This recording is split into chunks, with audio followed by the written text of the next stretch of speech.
இன்றைக்கி ஒரு ஸ்பெஷலான வீடியோ. என்ன வீடியோன்னு நாங்கள் ராஜஸ்தானில் தான் இருக்கோம். ராஜஸ்தானில் எப்படி மேரேஜ் பண்ணுறாங்க, மாப்பிள்ளை வீட்டிலேருந்து எப்படி கூப்பிட்டு போகிறாங்க மாப்பிள்ளை அப்படின்னு சொல்லி தான் பார்க்க போகிறோம். ஸோ எங்கள் பக்கத்து வீட்டு ஆண்டி அவங்களோட பையனுக்கு தான் இன்றைக்கி மேரேஜ். இன்றைக்கி நைட்டு தான் மேரேஜ். இது வந்து நேற்று ஈவினிங் ஷூட் பண்ணது தான்.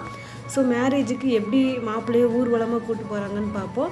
ஃபஸ்ட்டு குதிரை எல்லாமே அலங்காரம் பண்ணி கொண்டு வந்துட்டாங்க. இங்கே ஸ்பீக்கரு அதெல்லாம் எதுவுமே கிடையாது. ட்ரம்ஸு மட்டும் கூப்பிட்டு வந்து பண்ணிக்கிட்டு இருக்காங்க. ஒரு 1/2 hour நல்லா வாசித்தாங்க. அவங்க லாங்குவேஜில் ஹிந்தியில், நம்மளுக்கு தான் ஹிந்தி எதுவும் தெரியாதே.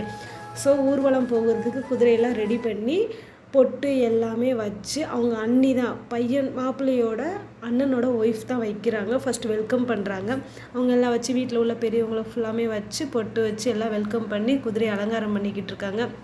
நம்மளுக்கு மேரேஜ்னால் நம்ம எப்படி பண்ணுவோம், 3 daysக்கு முன்னாடி நல்லா வீட்டுக்கு முன்னாடி பந்தல் போட்டு ரேடியோ செட்டு லைட் செட்டிங் அதெல்லாம் போட்டு அப்படி தான் நம்ம பார்த்துருக்கோம். ஸோ இங்கெல்லாம் அப்படி கிடையாது. அதுக்கு ஆப்போசிட்டு கல்யாணம் அப்படின்னே இந்த பிளேஸை வந்து கண்டுபிடிக்க முடியாது, அவ்வளோ சைலண்ட்டு. பட் இது எல்லாமே ஃபேமிலி மெம்பர்ஸ் மட்டும்தான். நம்ம பக்கத்து வீட்டுக்காரங்க அப்படிலாம் யாருமே கிடையாது. இவங்க ஃபுல்லாமே ஃபேமிலி மெம்பர்ஸ் தான்.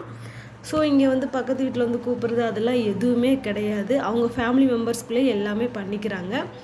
பாருங்கள், மாப்பிள்ளை வந்து ஊர்வலம் போகிறதுக்கு ரெடியாகி அதுக்கு ஊர்வலம் கூப்பிட்டு போகிறாங்கன்னா இங்கே பெரியவங்க பெரிய ஆளுங்கள்லாம் இருப்பாங்கள்ல, அவங்க காலில் விழுந்து ஆசீர்வாதம் வாங்கணும்னு சொல்லிட்டு தான் ஊர்வலம் கூப்பிட்டு போகிறாங்களாம். பாருங்கள் எப்படி போகிறாங்கன்ட்டு. சும்மா ராஜா மாதிரி போகிறாங்க பார்த்தீங்களா. நம்மளாம் எப்படி காரில் போவோம், இல்லைன்னா இன்னும் கொஞ்சம் கெத்தாக இருக்குன்னு சொல்லிட்டு பொண்ணு மாப்பிள்ளையும் பைக்கில் போவோம். ஸோ இப்படி தான் இவங்க மொத்தம் 4 days மேரேஜ் பண்ணுறாங்க. பொண்ணுங்க வீட்டில் ஃபுல்லாமே இந்த ஹெல்த்தி ஃபங்க்ஷன், சங்கீத் ஃபங்க்ஷன் எல்லாமே நடத்துவாங்களோ. ஸோ இது வந்து மாப்பிள்ளை வீடு.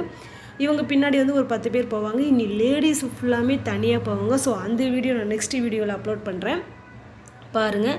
ஸோ நம்ம சேனலை சப்ஸ்கிரைப் பண்ணாதவங்க சப்ஸ்கிரைப் பண்ணிக்கோங்க. நெக்ஸ்ட் வீடியோவில் மீட் பண்ணலாம். பாய்.